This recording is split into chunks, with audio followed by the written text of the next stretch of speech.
Hey guys, it's Rena. Welcome back to my channel, and for anyone who might be new here, thank you for watching. My hair was a little bit crazy today.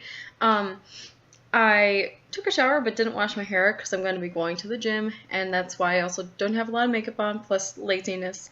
But I wanted to do my favorites for January before I forgot, before it became ridiculously too late, to put that up. But I have actually a lot of cool things to talk about. I will say that I didn't wear as much makeup in the month of January as I normally do.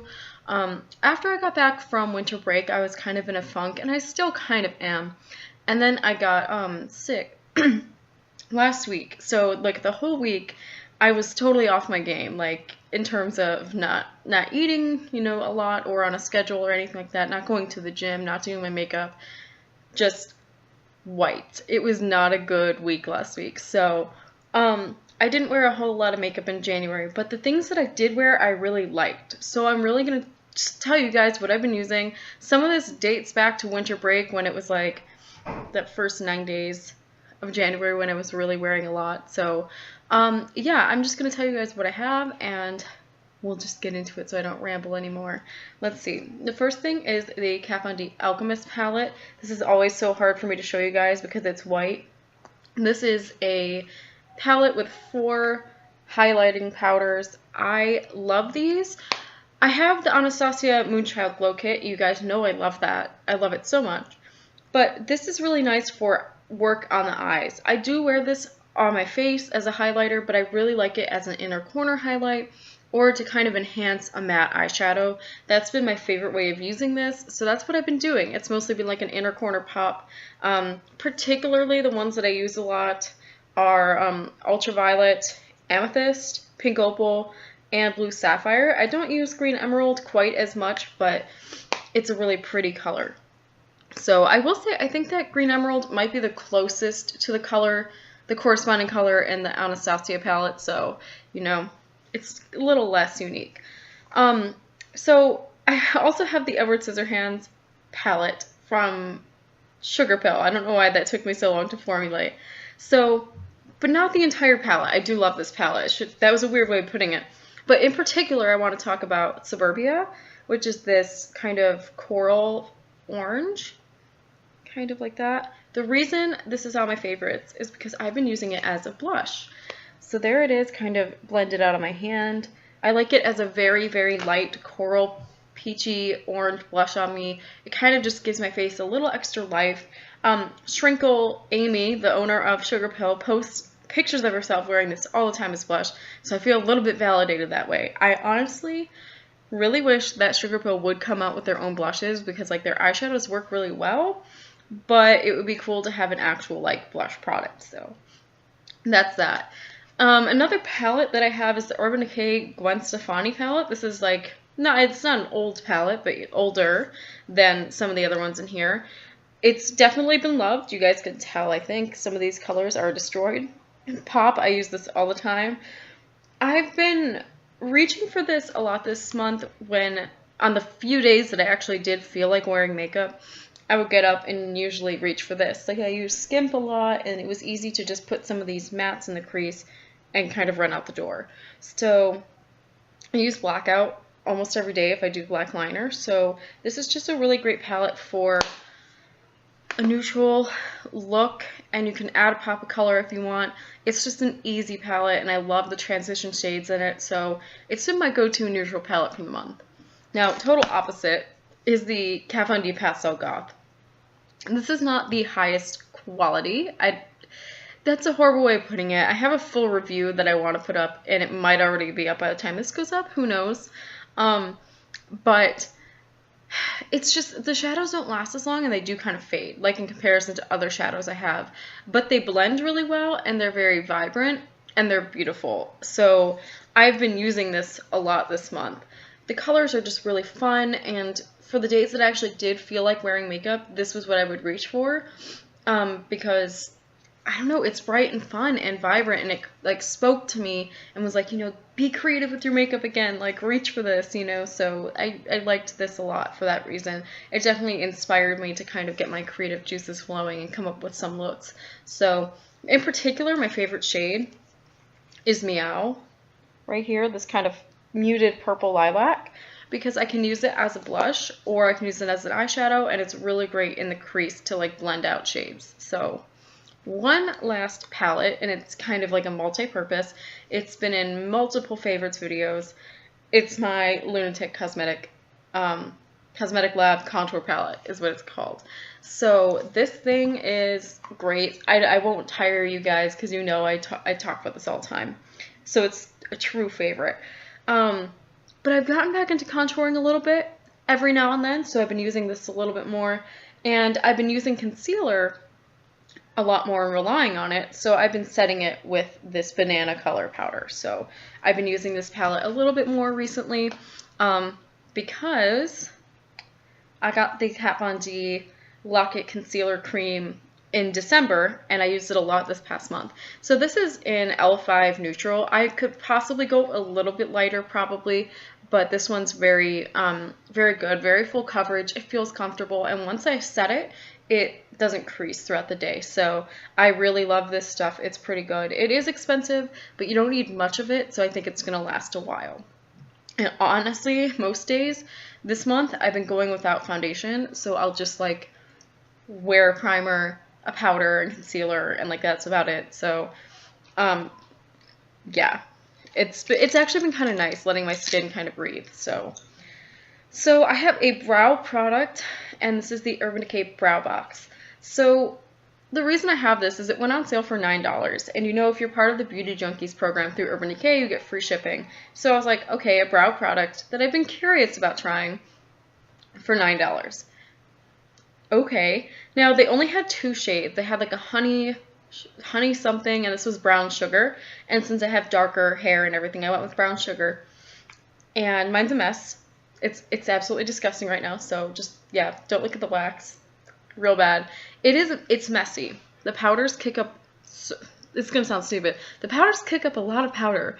You know what I mean? Like it's a little looser in the pan. So when you drag the brush that it comes with across, it just goes everywhere. So be careful, and I definitely suggest like tapping the little brush off. But it's nice because I've never really been the type to take the time to do like an ombre brow, and it's still not, but I take the darker color and like outline and fill in from like here onward, and then I go in with this lighter color and do the inner portion so that it's just a little bit lighter there and fades in, and it's really nice. And the wax is okay. It's not my favorite, so I usually will still use the Urban Decay Ultimate Ozone pencil to do that, but yeah. But it also comes with, and I don't have them in here because it's just been frustrating, two little brushes and then a pair of tweezers, like mini tweezers. So for $9, I thought this is great. It's definitely supplanted me using this shade in here for my brows. It's a little more of a true match for me, so that's been nice. You know, maybe if I'm traveling, it might be easier just to take the Lunatic Cosmetic palette, and I'll probably do that. But for now, when I do my makeup at home, this is great. Alright, I have 3 lip products. This is the Wet n Wild Liquid Catsuit lipstick in Rebel Rose, which I have a review on. This has been amazing because I just literally wake up, and if I don't feel like doing much with my face, I put this on and I go. And it gives me enough color where it's just a little more life in my face, but it still looks really nice and neutral, and it'll match anything I wear. So if I'm wearing a really bold eye, I can rely on this, and it lasts a long time without feeling uncomfortable. So these are great, and they're about $4.99, so I don't think you can beat that. Next is my Jouer Cassis lipstick. This is another one where I know that whatever I wear on my eyes, unless it's really bizarre and out there, like a red or something like that, almost everything is going to match this. Because I really love my greens and blues and purples and all that, and this really matches those well. It's another one of those, I don't even have to think about it, just throw it on and leave type of lipsticks. I adore this, and it lasts so long. In fact, my friend yesterday remarked how after we ate pizza, my lipstick still looked good, and she doesn't really think about those things too often. So the fact that she pointed it out was pretty awesome. So this lipstick's great. And the last one is Sugarpill Euphoria. So I got this for Christmas for my fiance, and I love it so much. However, my original one snapped at the base, and it was really hard to get it to, like, I think there might have been an air bubble inside the lipstick that caused it to snap, because it really shouldn't have happened with this type of formula. So I emailed the company and sent them a picture, and I tried to fix it myself, but it didn't work. So they allowed me to send it back and get a new one.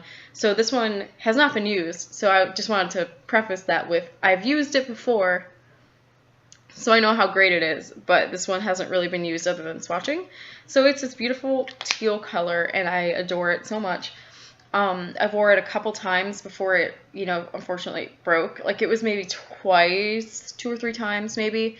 It's a great lipstick. Now, it does feather, so it does need a lip liner, but the color is fantastic and it lasts a very, very long time. It's just a very well-balanced teal lipstick where it doesn't lean too green, it doesn't lean too blue. It's just really flattering. So, okay, so for eyeliner, I've told you guys that I'm trying to transition as much of my makeup and skincare and stuff as possible to cruelty-free. There's a couple things here and there that I probably won't be able to give up because the alternatives are very expensive or they just don't work as well for me. But one of the things I did replace was my Maybelline Dream Studio Gel Liner or something, whatever it's called, with the Inglot.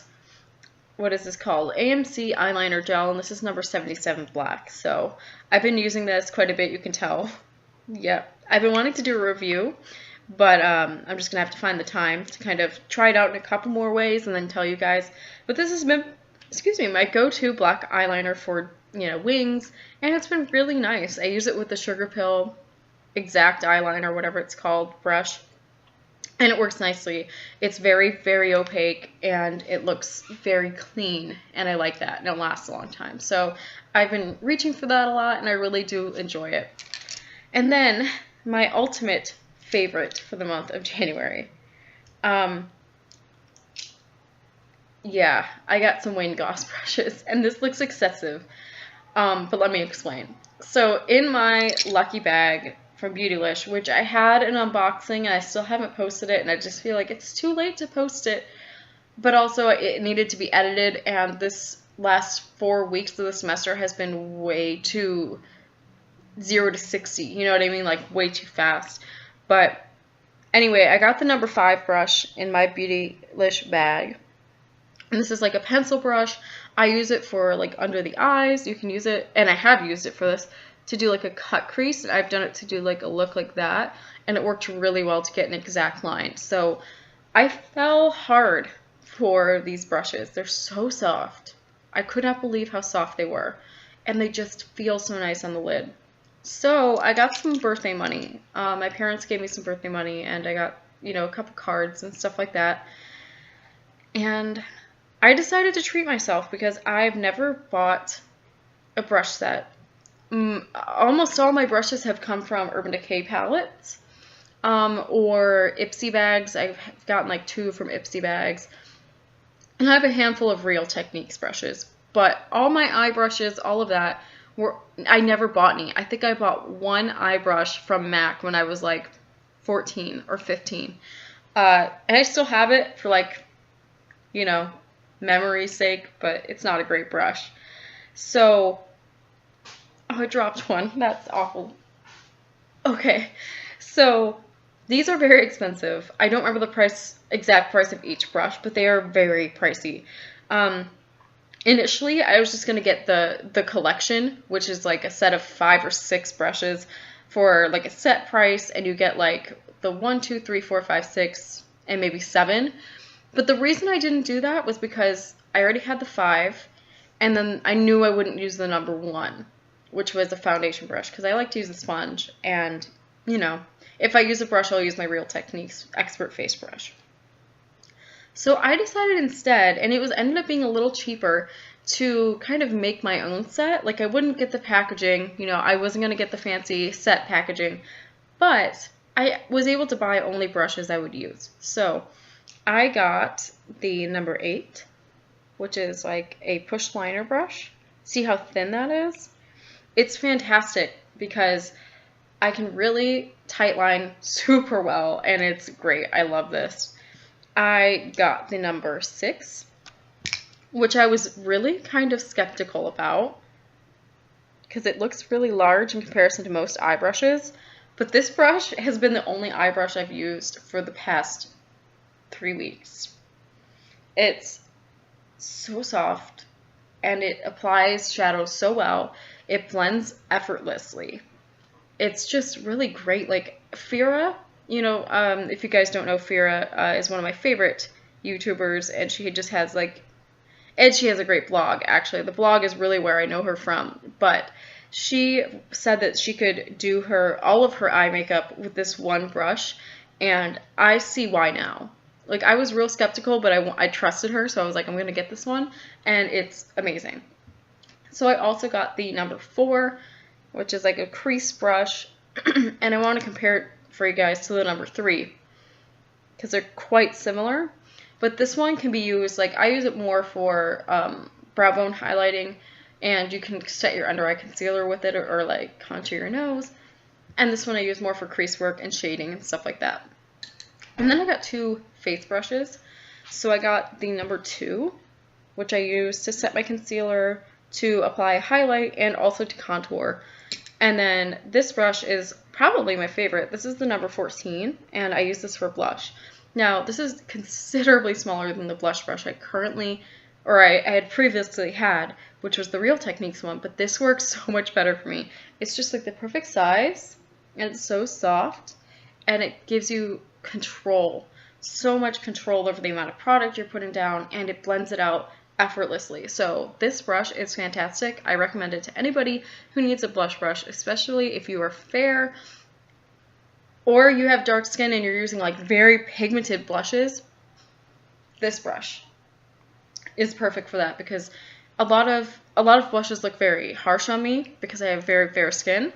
But I imagine this would also work really well with like a bright red or a bright purple blush to kind of make it a little less intense, and you can definitely build. So yes. So that is my favorites. Now that I've talked for 17 minutes, I'm going to head to the gym, get changed, go about my day and get some work done. But I really wanted to film this video for you guys because it's like February 4th now or whatever, and I really wanted to put up my favorites video. Because even though I didn't really feel like doing makeup a lot, these were the products that did inspire me to do makeup. And so I thought that was kind of important to share with you guys. Sometimes, even though we might not be in the mood for makeup, there are some things that really, I think that's important, I guess, in terms of a product that inspires you. Yeah, I don't know where I'm going with this, but basically, these products inspired me to actually do makeup when I didn't feel like doing it, and I think that's like the essence of favorites. It's like the things that really compel you to do your makeup and practice your craft and be creative, and that's what all of these did for me this month, and so that's why I wanted to share them. Now I can kind of, there it is. So I hope you guys had a good day, and depending on when this goes up, a good weekend. So I will talk to you guys hopefully soon. I have a bunch of other videos I want to film. Like, I want to do a review on this, a bunch of things, but it's been hard to find the time to do it. So I will hopefully have a video up for you guys soon. And as always, I hope you guys have a great day. Bye.